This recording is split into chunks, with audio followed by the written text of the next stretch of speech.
Lorenzo, buenas tardes. Julio, buenas tardes. Lorenzo, qué gusto de verte. ¿Cómo has estado?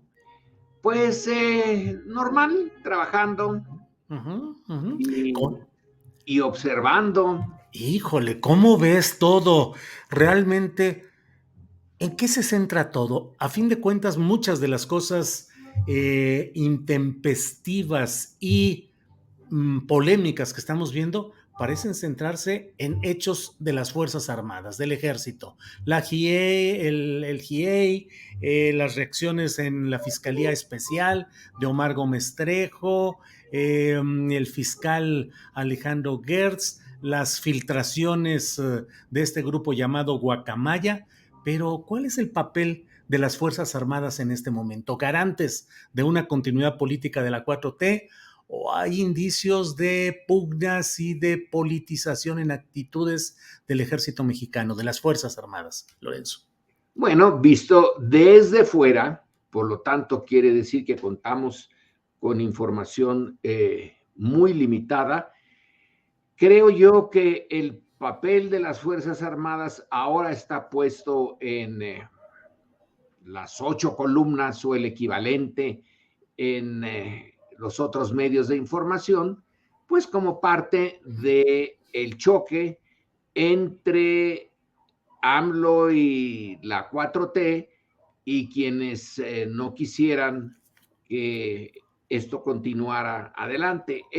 No es tanto las Fuerzas Armadas en sí, es que si nos fijamos bien, estos puntos en donde en algún momento parecen confluir toda la información, toda la atención, han ido cambiando, pero hay algo que no cambia, que es el choque entre las dos posiciones.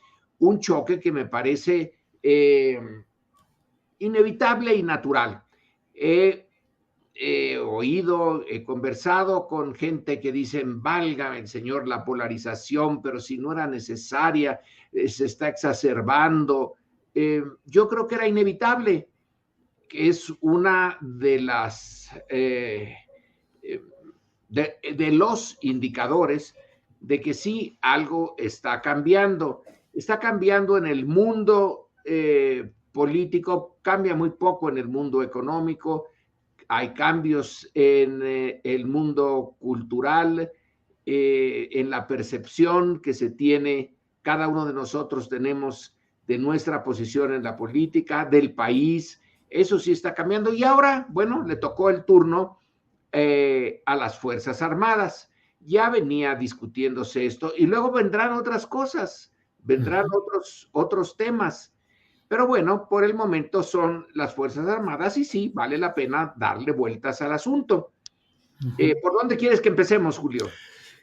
¿Cuál ha sido el papel de las Fuerzas Armadas en relación con los poderes civiles?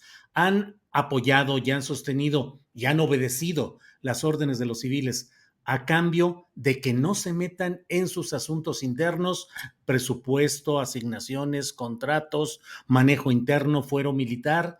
Y te pregunto si esto es algo de lo que debería entrarse a un proceso en el cual, como en otros países, pudiera haber incluso una secretaria civil, incluso mujer, de la Defensa Nacional.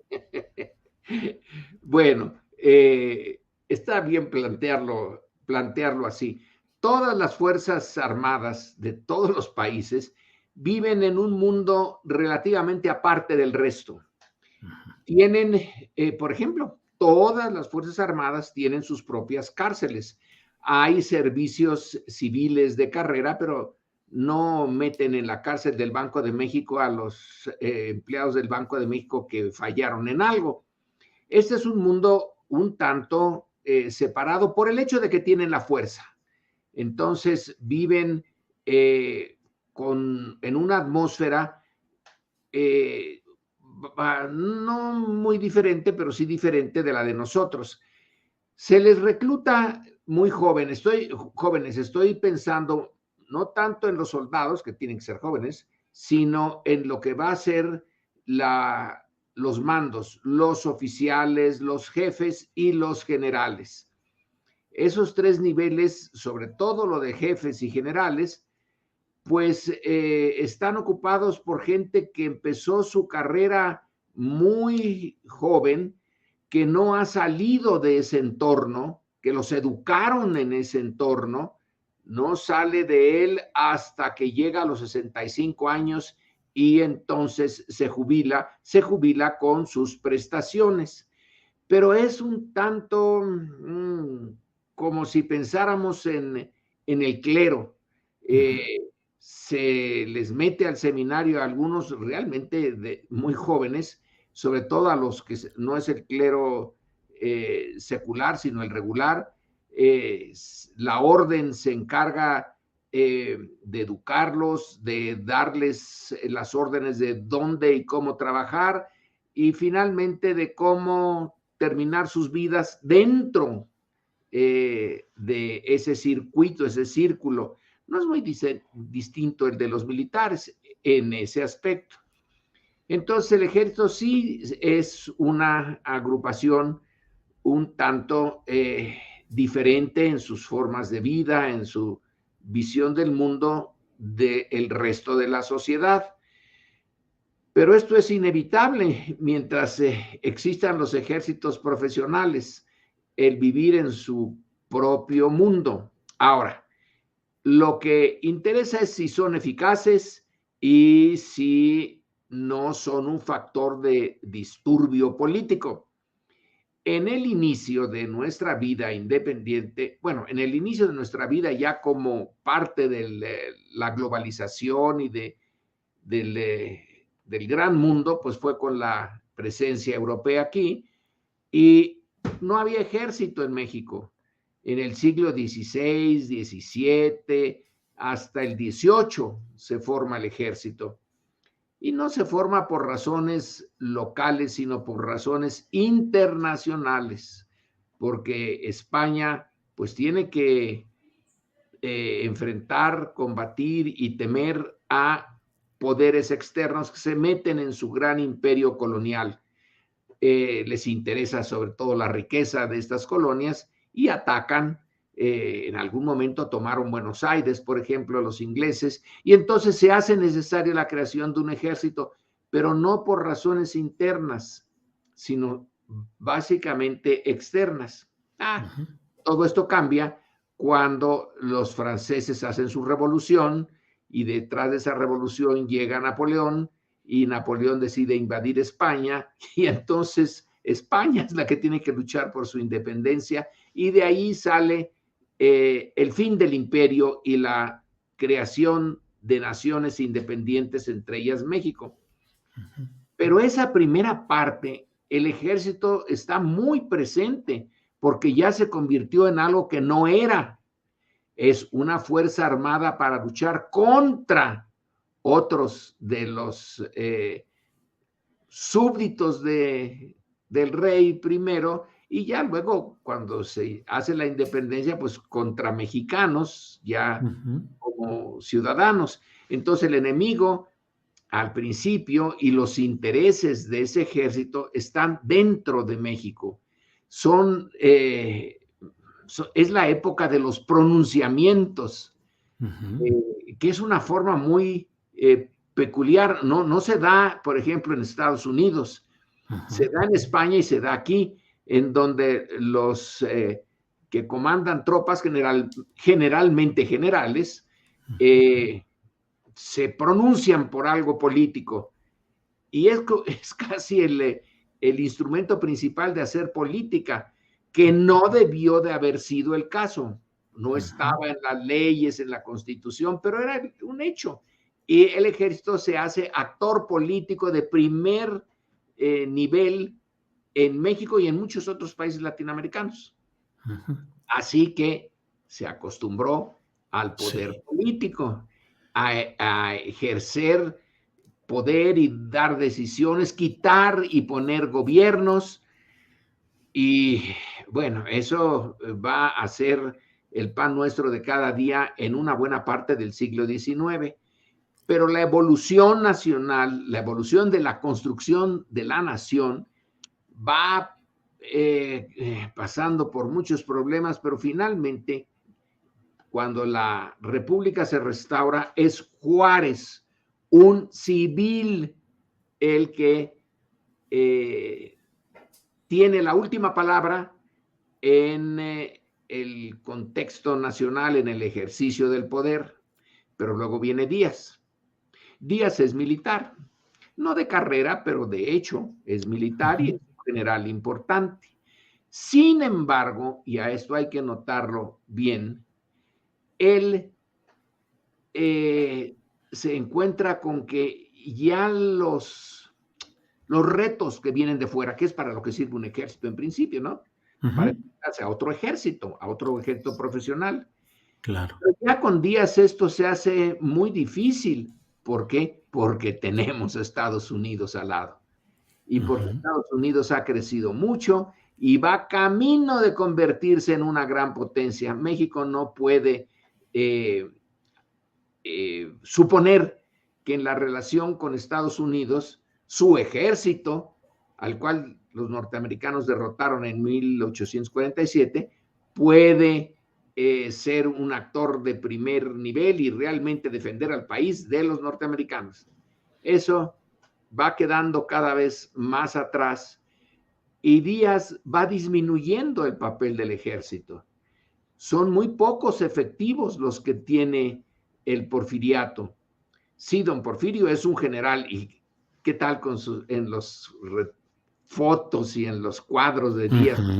Se ve realmente impresionante con su uniforme militar y el montón de medallas. Sí, la colección de medallas en el pecho, claro.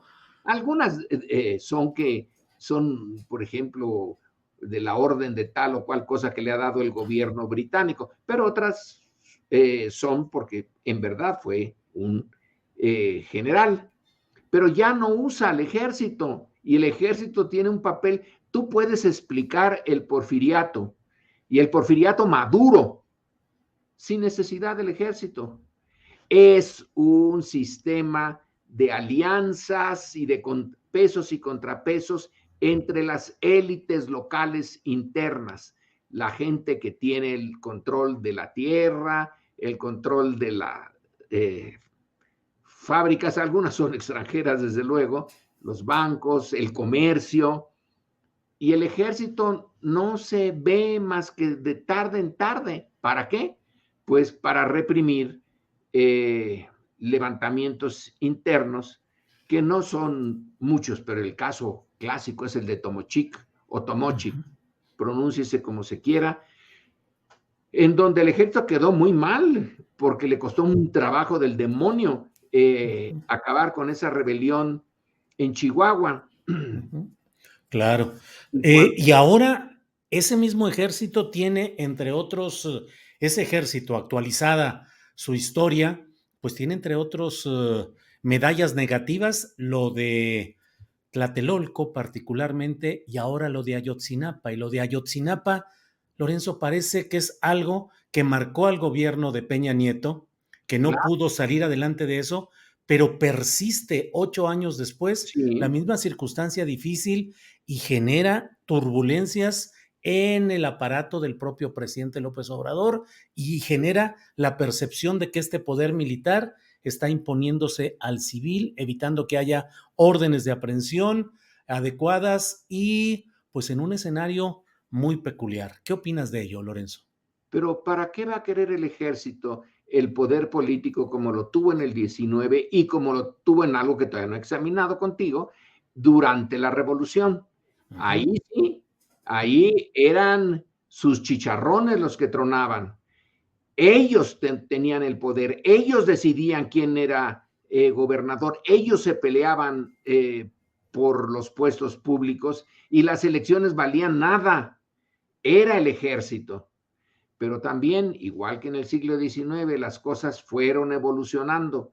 El sistema nuevo, el orden y régimen de la revolución fue poniéndolos a esos militares que los primeros no eran de carrera, eran hechos dentro de la revolución. Luego ya volvieron los militares de carrera y los fue, digamos, dejando en su espacio.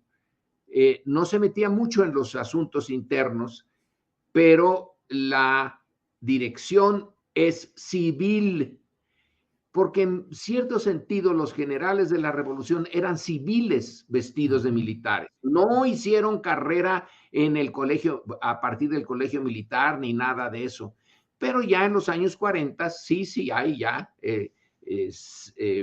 un cuadro de oficiales, jefes y generales hechos en el nuevo colegio militar, que por unos años cerró, pero luego volvió a abrirse.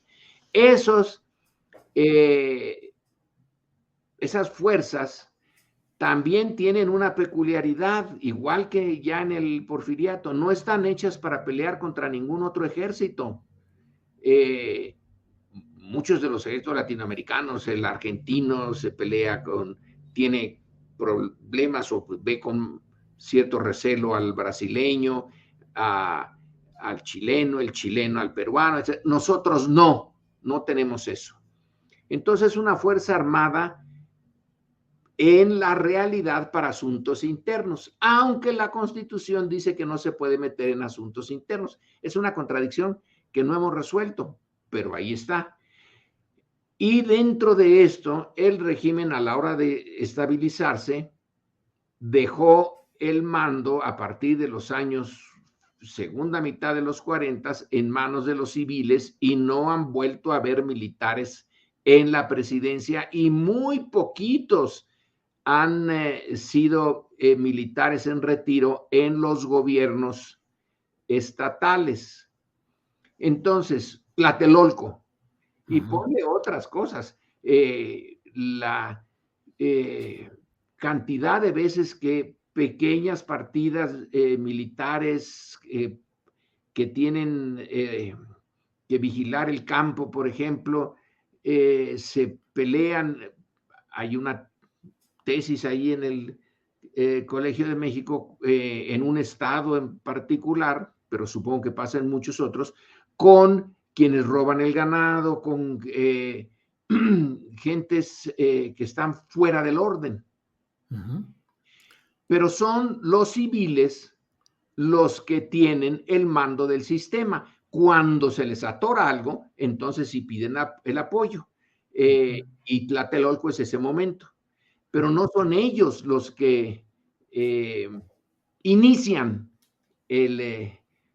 la intervención en los asuntos internos y los que llevan a cabo órdenes por sí mismos.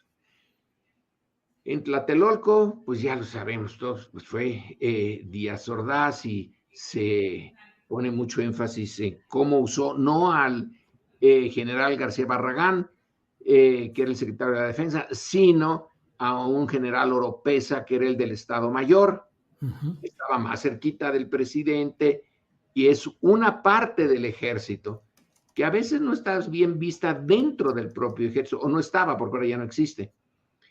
Entonces, mi visión es que nuestro ejército, al no tener una función como el resto de los ejércitos, o la mayoría de los ejércitos, en relación al exterior, pues está hecho para el interior, y en este interior, hasta ahora, ha demostrado que se mueve cuando las órdenes de los civiles que están en la cúspide de la pirámide del poder se lo ordenan, que no se mueve por sí mismo, pero luego, una vez ya movido, bueno, pues no se le piden cuentas. Usted haga esto, y cómo lo haga es su asunto.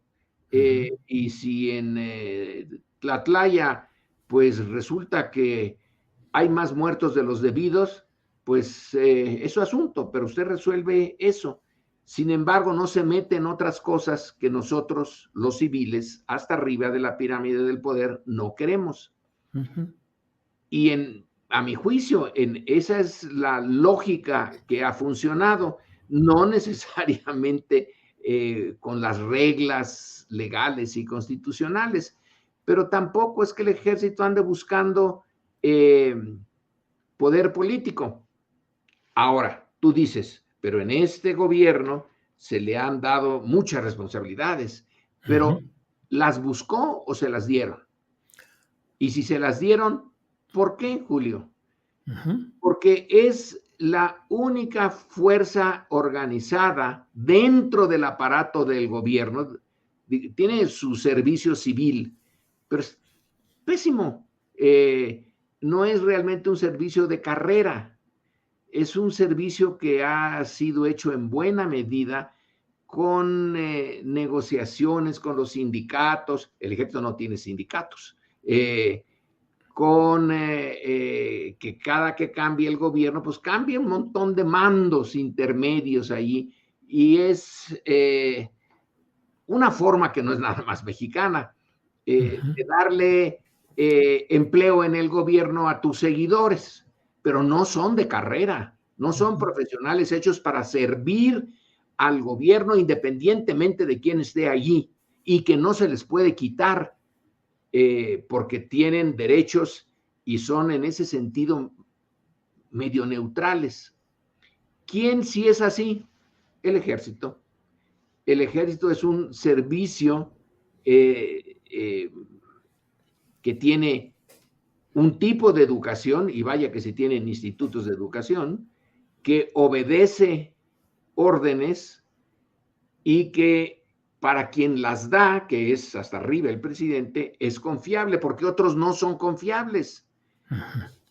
Sí, Lorenzo, y dentro de todo este esquema, ¿qué pensar con un ejército o fuerzas armadas en relación con el tema candente y actual, que es el de Ayotzinapa, con un ejército que, según todas las evidencias, encubrió, participó y operó a niveles de mandos militares, de coroneles que ahora son generales, premiándolos, ascendiéndolos en su momento y encubriendo operaciones tan terribles como es la de los 43 jóvenes de Ayotzinapa? Sí, creo que ese es un punto interesante.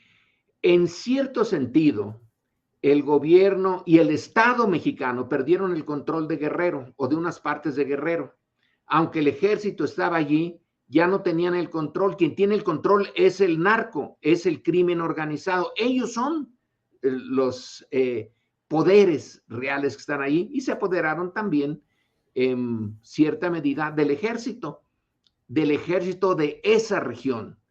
No se apoderaron del ejército que tiene el campo militar número 1 o la secretaría en la Ciudad de México, pero sí de la presencia militar en zonas como Iguala. ¿Y cómo se apoderaron de ella? Pues con dinero. Esa es la lógica más clara. Pero no es un fenómeno nacional, Lorenzo, o sea, no es en todo el país donde el ejército, y no de ahora, sino históricamente, ha administrado el negocio del narcotráfico y del crimen organizado. Pues yo veo más bien a García Luna. Ese sí lo administró bien. El ejército no puede estar ajeno a la corrupción institucional que es característica de México. Está relativamente distante de los otros campos corruptos porque sigue teniendo una estructura en donde se obedece.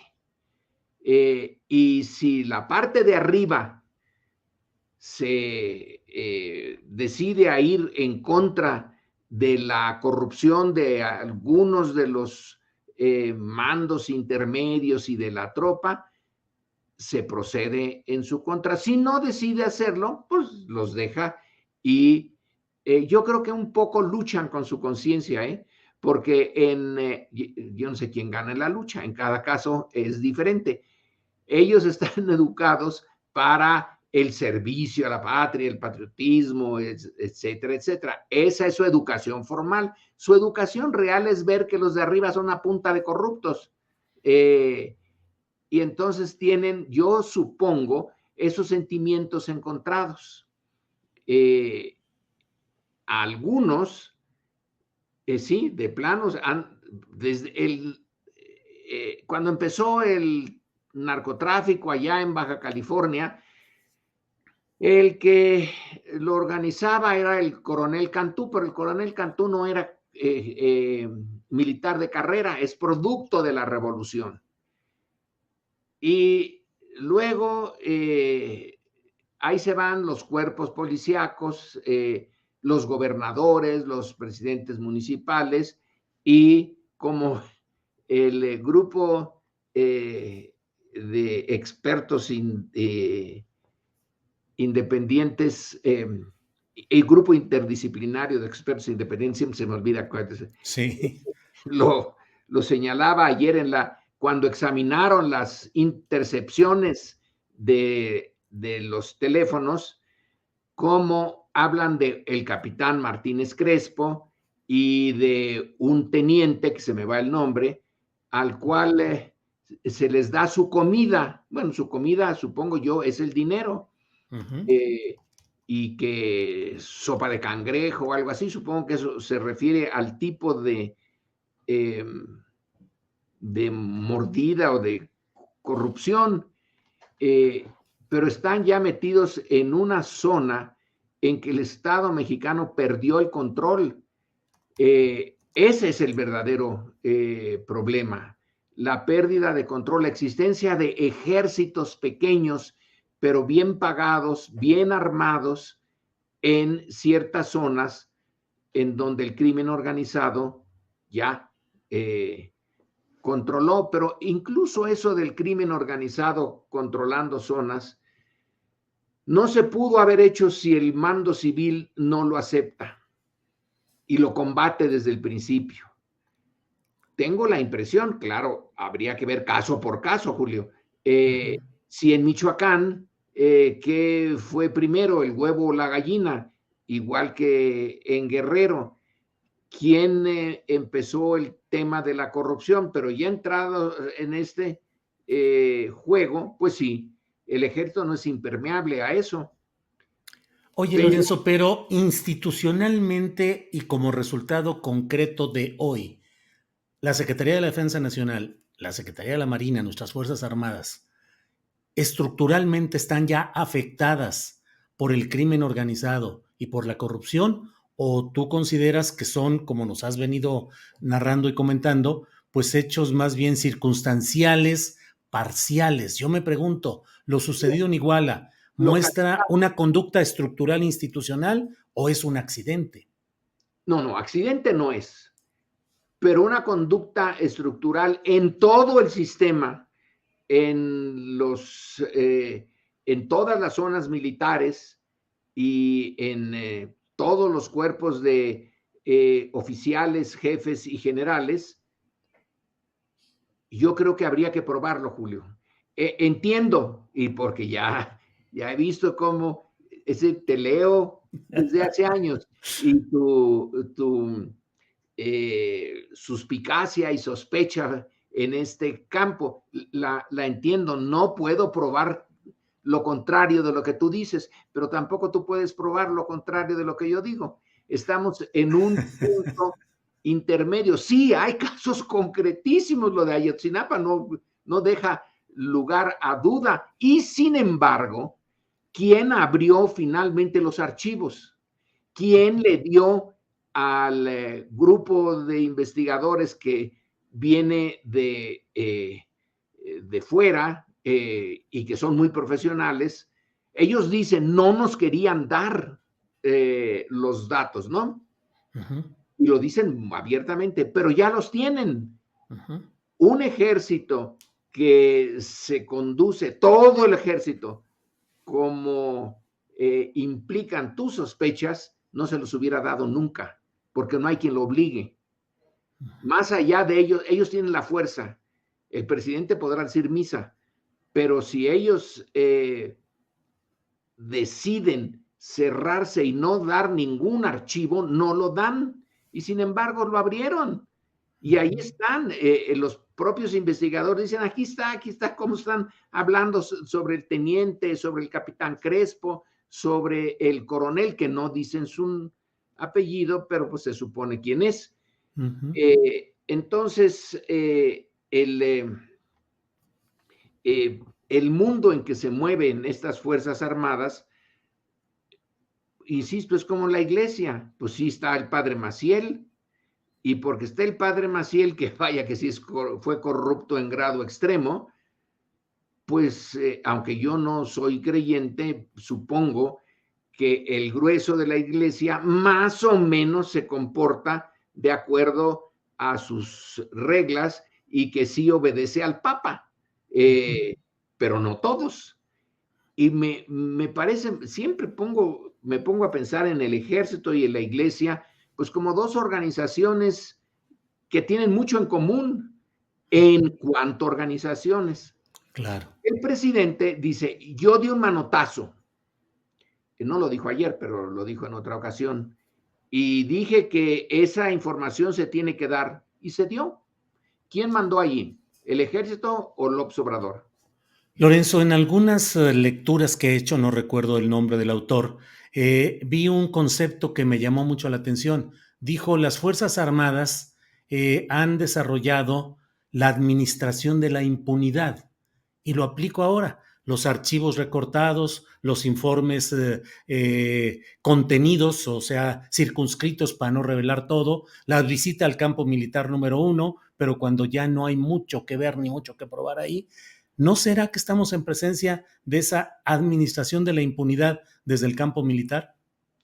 Estamos en presencia de la herencia del fuero militar, que era una fórmula legal que España implanta cuando se crea el ejército en México y que sigue funcionando, que los militares tratan de, en un principio de una manera legal, luego ya de una manera, digamos, práctica, pero no necesariamente legal, de tener su propio sistema de juzgar a los suyos, y que no les gusta mucho que se metan los civiles en eso, me parece obvio, sí, no les gusta, es su propio mundo. Pero si la impunidad fuera lo que el concepto implica, entonces cuando se piden esos documentos y finalmente se dan de que se interfiere con las comunicaciones del crimen organizado y se dan los nombres de oficiales y de jefes del ejército, entonces si esa es impunidad, pues qué rara impunidad. Pero que es difícil llegar a eso, sí, sí es difícil. No, no les gusta, como tampoco les gusta a la iglesia que se metan en sus archivos, y por eso los secretos del Vaticano siguen estando secretos, una buena parte de ellos. Sí, sí. Es un tema institucional, son instituciones muy cerradas. Yo te diría que también en la Secretaría de Hacienda no les gusta que se metan mucho en la vida interna de esa secretaría o del Banco de México, los profesionales de esas instituciones. Claro, el ejército tiene esa peculiaridad de que además de institución tiene armas y que las otras no tienen, pero es como herencia del fuero. El fuero es una de las luchas del siglo XIX y de los liberales, y sin embargo, como diría el clásico, y sin embargo se mueve. O sea, Y sin embargo, sí. Oye, Lorenzo, como siempre, muy agradecido de esta posibilidad de platicar ampliamente. Yo escucho, pregunto y escucho toda la importante ilustración que nos da sobre estos temas. toda Solo la cierro, retaíla de, toda la no, retaíla de cosas que te digo. calladito, aquí me quedo escuchando, ¿no? Pero te quiero pedir ya para cerrar esta plática, si nos haces favor, preguntarte ya al final. El presidente de México, Andrés Manuel López Obrador, está hoy más fuerte rumbo a la consecución de su proyecto político con estas Fuerzas Armadas o está más debilitado en ese proyecto y en esa ruta con estas Fuerzas Armadas. Está más fuerte. Está más Está fuerte. más fuerte, pero no niego que tiene problemas con ellas, porque tiene problemas con toda la institucionalidad. Un régimen que quiere, que es heredado y que la nueva fuerza política quiere cambiarlo, tiene que encontrar resistencias en todas las áreas, en todas, en las propias del gobierno. Lo que intenta, en teoría, Andrés Manuel es que el 2018 le dio el control del gobierno y a través del control del gobierno, de los aparatos del gobierno, quieren cambiar el régimen, que es más allá del gobierno. Y se refiere a los poderes económicos, a los poderes culturales, etcétera. Pero no tiene el control de todo el gobierno. Tiene control del poder judicial, no tiene el control de la fiscalía, tiene muchas limitaciones. Si tú no quisieras cambiar nada, parecerías muy fuerte, porque ya se institucionalizó muchas de las prácticas de los poderes públicos y de los poderes privados. Pero si tú quieres cambiarlas, entonces es cuando aparecen los problemas y desde fuera puedes decir, híjole, qué debilitado está. Y la respuesta de Andrés Manuel, yo no he hablado con Andrés Manuel desde que llegó al poder, pero la da todo el tiempo en las mañaneras, de repente saca allí sus estadísticas, que el primer ministro de la India es el que tiene mayor apoyo, pero después sigo yo. Y sí, tiene un apoyo en la sociedad que antes no contaba y que está la sociedad ahí para que la administraran, entre otras los militares, claro, pero que ahora cuenta. Ahora sí, los padres de familia, 43 padres de familia, ponen en jaque al ejército. Claro. Pues Lorenzo, como siempre, muy agradecido de esta posibilidad de platicar. Hay muchos temas que se nos quedan por ahí. Ya viste lo del hackeo y sí, la guacamaya y todo el asunto de la salud del propio presidente. Pero bueno, ya habrá oportunidad de seguir hablando de estos temas, Lorenzo. Muchos temas, muchos temas. Sí. Temas no nos faltarán, Julio. No, eso sí, cuando menos. Lorenzo, como siempre, muchas gracias y estamos en contacto. Gracias por este viernes. Un gusto y hasta la siguiente, si hay siguiente. Señor. Sí, claro que debe haber siguiente. Gracias, Lorenzo. Hasta pronto.